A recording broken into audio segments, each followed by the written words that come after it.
El erudito cabalgaba tranquilamente y al parecer pensando en algo distinto de las historias que contaban los demás. De repente el anfitrión se volvió hacia él y le dijo: «Señor erudito de Oxford, cabalgáis tan tímido como una joven esposa que se sienta a la mesa con su marido por primera vez. Hoy no he oído ni una palabra vuestra. Supongo que estaréis reflexionando sobre alguna cuestión profunda, pero Salomón dijo que había un tiempo para cada cosa, y tened por seguro que este no es el momento para las cavilaciones. Cuando un hombre ha comenzado un juego, debe jugarlo. Vamos pues, contadnos una buena historia. No nos prediquéis un sermón, ni nos durmáis, sino contadnos una alegre y vivaz historia de aventuras. Guardaos vuestra fina retórica y la lógica para cuando escribáis cosas elevadas, como cuando se escribe a un rey, y habladnos con suficiente claridad para que podamos entenderos».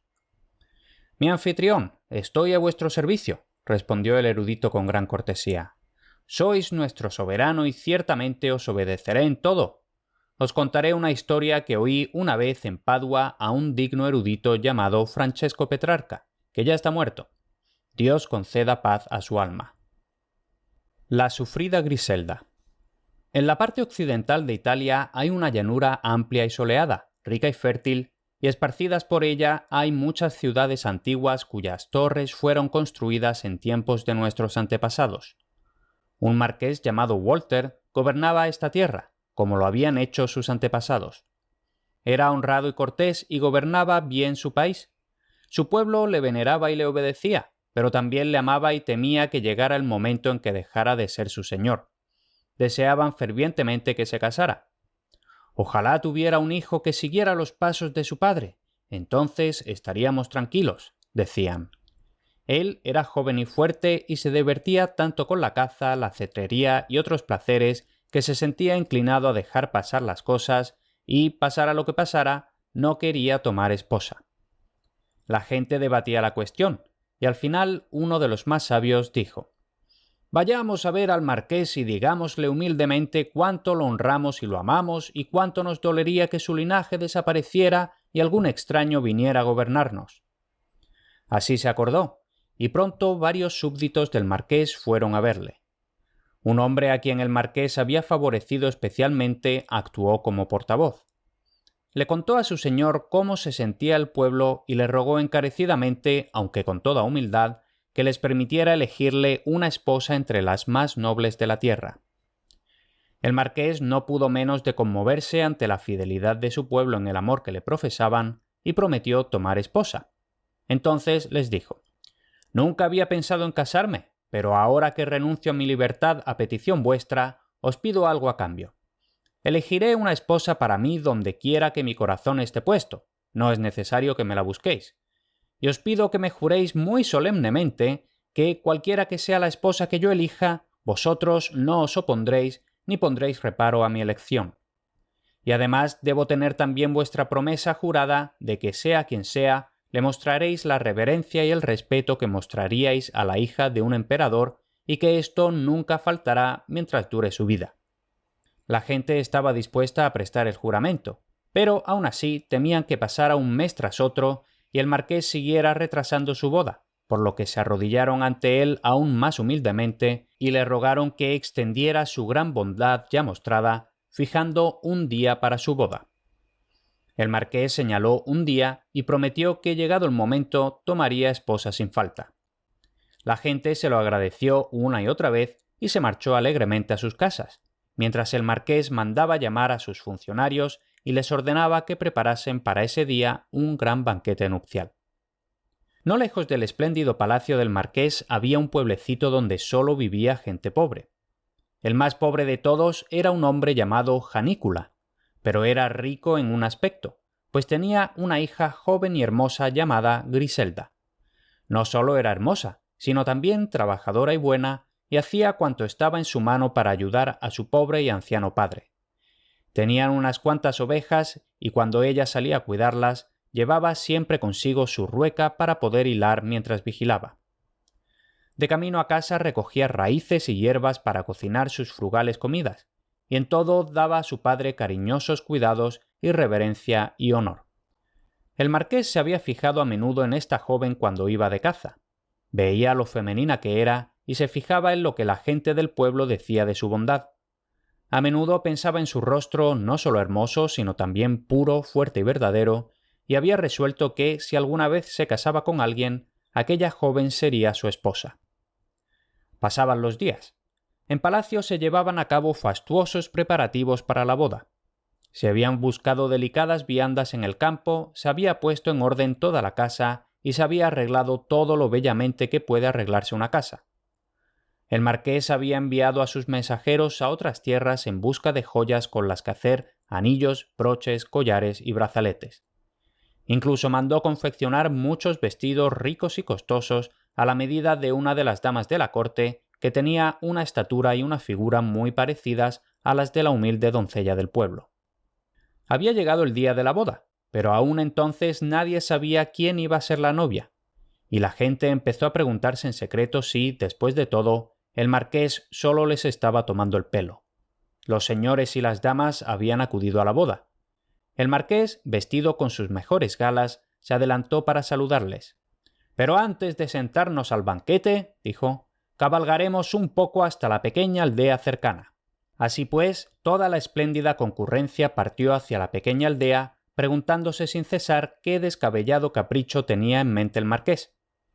Era una comitiva radiante, y mientras cabalgaban, el camino brillaba con terciopelo y raso y telas de oro, con rubíes y esmeraldas y diamantes y todos los demás hermosos adornos que los invitados a la boda habían proporcionado para honrar al marqués y a la doncella de alta cuna a la que, por supuesto, elegiría por esposa. No solo la gente que vivía en grandes casas estaba interesada en el matrimonio, sino también la gente de cada pequeña aldea y, naturalmente, la doncella Griselda. Cuando se enteró de que el marqués y sus invitados iban de camino, se apresuró a terminar su trabajo de la mañana para tener tiempo de estar en la puerta con las otras jóvenes y ver a la nueva marquesa, si el cortejo nupcial tenía la oportunidad de regresar por allí. Estaba llevando agua del pozo cuando el marqués la llamó. «¡Griselda!». Ella dejó el cántaro y se arrodilló ante él para escuchar su voluntad. «Griselda», repitió él, «¿dónde está vuestro padre?». «Señor, está aquí», respondió ella con humildad. Entonces entró en la cabaña y sacó a su padre. El marqués desmontó y se apartó del cortejo nupcial. Tomó al anciano de la mano y se lo llevó aparte. «Janícula», le dijo, «ya no puedo ocultar el deseo de mi corazón. Si me concedéis permiso, tomaré a vuestra hija por esposa antes de irme de este lugar, y mía será mientras dure su vida. Sé bien que me apreciáis y que habéis sido mi fiel servidor todos vuestros días. Decid, pues, ¿estáis dispuesto a tomarme por yerno?». No es de extrañar que Janícula se quedara tan asombrado que primero se puso rojo, luego blanco, y después se quedó callado y trémulo. Por fin habló, pero en voz tan baja que el marqués apenas pudo oírle decir: «Lo que vos queráis, yo lo haré. Vos sois mi señor. Haced en este asunto lo que os plazca». «Mi voluntad es, pues», dijo el marqués gentilmente, «que vos, ella y yo nos reunamos en vuestra casa para que podáis oír todo lo que se diga. Le preguntaré en vuestra presencia si está dispuesta a ser mi esposa y a obedecer mi deseo en todo». La humilde doncella de la aldea no estaba acostumbrada a un invitado tan señorial, y no es de extrañar que su rostro estuviera pálido. El marqués la tomó de la mano y le dijo: «Griselda, deseo tomaros por esposa. Esto complacerá a vuestro padre y, supongo, a vos. Pero antes quiero que respondáis libremente a lo que os pido. Si os convertís en mi esposa, ¿prometéis cumplir mi voluntad y no refunfuñar nunca en lo bueno y en lo malo? ¿Prometéis que cuando os diga que sí, nunca me diréis que no, ni con palabras ni con el ceño fruncido? Juradlo y juro tomaros por esposa». Griselda temblaba de miedo y de asombro, pero respondió: «Señor, no soy digna de tal honor, pero si esta es vuestra voluntad, también es la mía. Juro que moriré antes que desobedeceros voluntariamente en obra o en pensamiento». «Basta, Griselda mía», dijo el marqués y salió por la puerta. La doncella lo seguía con rostro modesto y allí se quedaron a la vista de la noble compañía de invitados. Mientras los invitados miraban y se asombraban y, volviéndose a un lado, sonreían desdeñosamente, él dijo en voz alta y clara: «Esta doncella va a ser mi esposa. Si alguien afirma honrarme y amarme, que la honre y la ame a ella también. No hay más que decir al respecto. Entonces sacaron las hermosas túnicas nuevas que el marqués había mandado confeccionar y las altivas damas de la corte tuvieron que entrar en la casita y vestir a la humilde doncella del pueblo con los terciopelos y los rasos. Le peinaron y trenzaron el cabello, le pusieron una corona en la cabeza y la llenaron de joyas ricas y singulares. Luego la llevaron ante el pueblo y su belleza quedó tan resaltada por todo aquel brillante atuendo que incluso la gente de su propio pueblo casi dudaba de que fuera ella. El marqués la desposó con un anillo que había llevado consigo, la montó en un caballo blanco como la nieve y se dirigieron al castillo. La comitiva se fue alargando durante el camino, pues la historia de la boda los había precedido y la gente de cada pequeña aldea por la que pasaban se volcaba para honrar a la hija de su propio pueblo, que ahora se había convertido en su marquesa. Cuando la compañía llegó al palacio, comenzó la fiesta, que duró hasta la puesta del sol. Abreviando la historia, Dios concedió tal gracia a la nueva marquesa que nadie que la viera habría imaginado que había crecido en una cabaña, sino en el palacio de un emperador. Todo el mundo la amaba y la veneraba, e incluso la gente que la había conocido desde que nació apenas podía hacerse a la idea de que era la hija de su sencillo y honrado vecino Janícula. La noticia de su gran magnificencia se extendió no solo por Saluces, sino por otros países, y mucha gente recorría largas distancias solo para contemplar su rostro. No solo sabía gobernar bien su casa, sino que si surgía algún problema entre la gente del país, era tan sabia y tan justa que siempre lograba ponerlos en paz. Y de hecho, más de un hombre declaró que sin duda había sido enviada del cielo para reparar todos los males.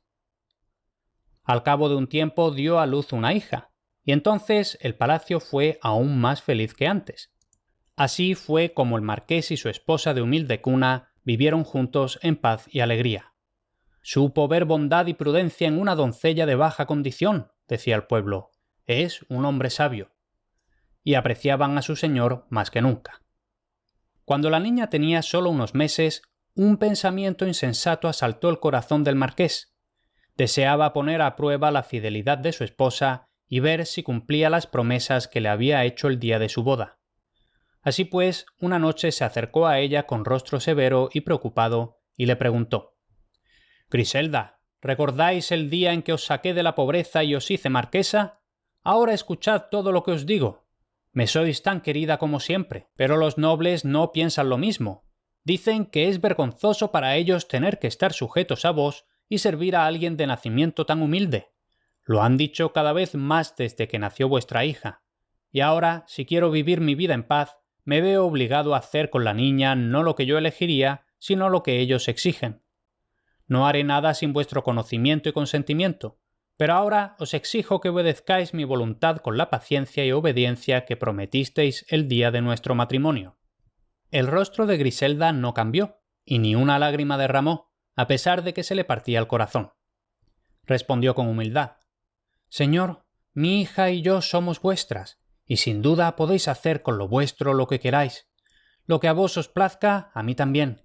No hay nada en el mundo que tema excepto perderos». El marqués se alegró de sus palabras, pero mantuvo el rostro serio y salió de la habitación. Tenía a su servicio un hombre en quien podía confiar para que hiciera el bien o el mal sin rechistar, cualquiera que fuese la orden que se le diera. El marqués le dio sus órdenes y al poco rato irrumpió en la habitación de la marquesa y le dijo bruscamente: «Señora, tendréis que perdonarme, pero sois tan sabia que sin duda sabéis que todo lo que el señor Walter ordena ha de hacerse. Tengo órdenes de llevarme a la niña». El bellaco parecía dispuesto a matar a la criatura ante los ojos de su madre, y sin embargo Griselda permanecía dócil e inmóvil y ni siquiera lloraba. Al final preguntó humildemente: «¿Puedo darle un beso antes de su final?». Con tristeza se la acercó al corazón, la tranquilizó y la besó. Luego le hizo la señal de la cruz y la bendijo. Le habló con dulzura. «Adiós, hijita mía», le susurró. «No volveré a verte. Que Dios te bendiga, pequeña, porque esta noche debes morir por mí». Y al hombre le dijo mansamente: «Aquí tenéis a la pequeña. Marchaos ahora y haced lo que mi señor os ha mandado. Pero si él nos lo prohíbe, os ruego por piedad que enterréis este cuerpecito en algún lugar donde ni las fieras ni las aves de rapiña puedan encontrarlo y despedazarlo». El hombre no respondió. Cogió bruscamente a la niña y se marchó. Cuando estuvo ante su señor con la criatura en brazos, el marqués le dijo: «Envuelve bien a la niña y llévasela con cuidado a mi hermana, la condesa de Pavía. Dile que la cuide con toda bondad, pero que nunca se sepa de quién es hija. Y escucha bien», prosiguió, «si quieres mantener la cabeza sobre los hombros, procura que nadie se entere de a dónde vas ni de lo que llevas». El hombre obedeció las órdenes de su señor y el marqués buscó a su mujer para ver cómo se comportaba con él. Aquel día y todos los siguientes fue la misma que cuando se casaron, siempre agradable, dócil, cariñosa y dispuesta a servirle. Soportó su dolor en silencio y ni siquiera pronunció el nombre de su hija. 4 años más tarde, Griselda tuvo otro hijo, un varón, y ahora todo el país se regocijaba de que su gobernante tuviera un hijo que le sucediera. A los 2 años, al marqués se le antojó volver a probar a su mujer. Le dijo de repente: «Esposa, ya sabéis lo disgustado que estaba mi pueblo con nuestro matrimonio. Ahora que tenemos un hijo, están más enfadados que nunca. Dicen: cuando Walter se haya ido, el nieto de Janícula será nuestro gobernante. No puedo soportar estas murmuraciones. Quiero vivir en paz con mi pueblo, y no me queda más remedio que deshacerme del muchacho como hice con su hermana. Os lo digo de antemano para que no os tome por sorpresa cuando llegue el momento. Siempre he dicho que me complacía hacer vuestra voluntad. Aunque matéis a mi hija y a mi hijo, tenéis derecho a hacer lo que queráis con lo vuestro. Y si mi propia muerte os complaciera, moriría con gusto». El mismo hombre de rostro torvo y cruel se acercó a ella y se llevó a su hermoso y joven hijo. Y aun así ella fue tan sufrida que no permitió que su rostro se viera triste. Solo besó a su hijo y lo bendijo, y luego, como antes, suplicó al hombre que enterrara al niño donde las bestias y las aves de rapiña no lo encontraran. Pero él no le dio ninguna respuesta. También este niño fue llevado a Bolonia, a casa de la hermana del marqués. El marqués Walter observaba atentamente a su esposa, pero no podía ver que ella lo amara menos o estuviera menos deseosa de servirlo y complacerlo. Sin embargo, la situación era muy distinta entre los suyos, pues se había extendido por todo el reino la noticia de que el marqués no era más que un asesino. A pesar de todo, no renunciaba a su cruel propósito y ahora había planeado incluso otra prueba de la fidelidad de su esposa. Envió un emisario a Roma y le dijo que a su regreso le trajera cartas del Papa en las que se le ordenaba que, dado que su matrimonio estaba causando problemas y disturbios en el reino, debía repudiar a su esposa y elegir a otra, una dama de noble cuna que estuviera mejor preparada para ser marquesa. El enviado obedeció las órdenes de su señor y pronto regresó con cartas firmadas y selladas. Por supuesto, eran falsas, pero la gente sencilla del país nunca pensó en eso. Estaban tristes y apenados, y la pobre Griselda era la más triste de todos. Sin embargo, mantuvo la calma y el dominio de sí misma y no olvidó ni una sola vez la promesa que había hecho a su señor. La hija de Griselda había sido cuidada con gran ternura por la hermana del marqués. Desde hacía algunos años, la condesa era esposa del conde de Pavía, y a él le envió ahora el marqués una carta pidiéndole que llevara a los 2 niños a Saluces. Debían viajar con toda pompa y elegancia, pero nadie debía saber quiénes eran. «Cuando la gente pregunte», escribió el marqués a su cuñado, «diles que la doncella se dirige a casarse con el marqués de Saluces». Todo se hizo como el marqués deseaba. La doncella iba vestida con los más ricos atavíos y cargada de joyas para su matrimonio, y ella y su hermano partieron al cuidado del conde hacia Saluces, acompañados de una noble comitiva de gentiles hombres, todos ellos bellamente ataviados para honrarla. El marqués estaba empeñado en poner a prueba a su fiel esposa hasta el extremo, y un día, en presencia de toda la gente importante de su corte, de repente estalló bruscamente y dijo: «Griselda, cuando me casé con vos no buscaba riqueza ni noble cuna, sino bondad, fidelidad y obediencia. Ahora me doy cuenta de que si un hombre es señor, también es siervo de su pueblo. Un labrador puede tomar la esposa que quiera, pero las cosas son muy distintas con un señor. Mi pueblo me insta constantemente a que elija una esposa que, por rango y linaje, esté mejor preparada para su posición. El Papa entiende el asunto y, para calmar los disturbios en mi país, ha dado su consentimiento para que tome otra esposa. Ella ya está en camino. Ahora sed fuerte de corazón y regresad a la casa de vuestro padre, dejando vuestro lugar vacante para ella. Os daré de mi favor cualquier dote que hubierais traído. Nadie puede prosperar continuamente, y os aconsejo que soportéis con calma lo que la fortuna decrete. Mi señor, siempre supe que mi pobreza no podía compararse con vuestra riqueza, y nunca me creí digna de ser vuestra esposa, ni siquiera vuestra sirvienta. Doy gracias a Dios de que en mi indignidad me hayáis honrado tanto tiempo. Ahora volveré con mi padre y me quedaré con él en la casita donde nací hasta que llegue el día de mi muerte. Dios quiera que con vuestra nueva esposa podáis prosperar y ser feliz. Pero mi querido señor, vos sabéis que cuando me sacasteis de casa de mi padre, no os llevasteis conmigo ninguna dote, ni siquiera las pobres ropas que llevaba puestas. Ahora os devuelvo mi anillo de boda y estas ricas vestiduras con las que fue vuestro placer que me vistiera. Solo os pido la prenda interior que llevo, para que yo, que fui vuestra esposa, no salga desnuda ante el pueblo. Podéis quedároslas, respondió él fríamente y se dio media vuelta. Entonces Griselda se despojó de su terciopelo y sus perlas, y vestida de blanco, con la cabeza y los pies desnudos, salió humildemente hacia la casa de su padre. La gente la siguió sollozando y llorando en su dolor, pero ella no derramó ni una lágrima. Su padre salió tambaleándose de su pobre cabaña al encuentro de su hija y le echó el manto por encima. El conde de Pavía había llegado a la ciudad desde Bolonia, y se había extendido la noticia de que había llevado consigo a una joven doncella como nueva esposa del marqués, y que venía con tal despliegue de riquezas como nunca antes se había visto en la Lombardía occidental. Un mensajero del marqués se dirigió a toda prisa a la que había sido su esposa, pidiéndole que fuera inmediatamente a palacio. Griselda obedeció y se arrodilló humildemente ante el marqués Walter para escuchar su voluntad. Griselda, mañana llega a palacio la doncella que va a ser mi esposa, y deseo que sea recibida con todos los honores posibles. Ya sabéis cómo me gusta que esté mi casa, y os he mandado llamar para que pongáis todos los rincones como sabéis que me gusta. Mi señor, respondió ella, nunca llegará el momento en que no os ame con todo mi corazón y me alegre de serviros y complaceros en cuanto esté en mi mano. Sin más palabras, se puso a trabajar para arreglar la casa, disponer las mesas, hacer las camas, dar prisa a los criados para que barriesen los suelos y sacudiesen las alfombras y las cortinas.